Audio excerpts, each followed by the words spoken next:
Pagi itu, 9 November 2005, kota kecil Robinson di Texas tiba-tiba gempar. Seorang wanita panik menelepon 911. Suaminya tergeletak bersimbah darah di tempat tidur. Wanita itu bernama Darlene Gentry, dan pria yang sekarat di kamar itu adalah Keith Gentry, suaminya sendiri. Awalnya mereka pasangan sempurna. Darlene, si ratu kecantikan Texas yang ceria dan ambisius. Keith, pria kalem, pekerja keras, dan penyayang keluarga. Mereka jatuh cinta sejak kuliah, sempat putus, lalu menikah dan membangun rumah impian dengan 3 anak laki-laki. Dari luar, hidup mereka kelihatan ideal banget.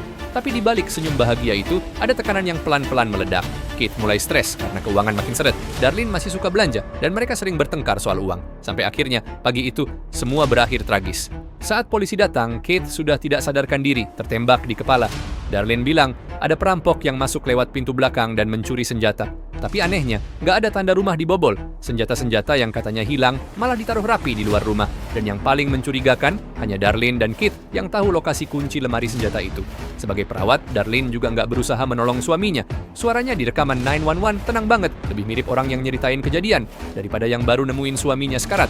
Penyelidikan pun jalan. Di tempat sampah, polisi nemuin sarung tangan lateks berisi selongsong peluru dan DNA Darlene. Lalu terungkap, Keith punya asuransi jiwa ratusan ribu dolar. Dan cuma beberapa minggu setelah itu, Darlene ketahuan mau ngisi kolam di tanah yang baru dia beli. Padahal di dasar kolam itu, polisi nemuin senjata pembunuhan. Semua bukti akhirnya mengarah ke satu orang, Darlene Gentry. Dia ditangkap dan diadili.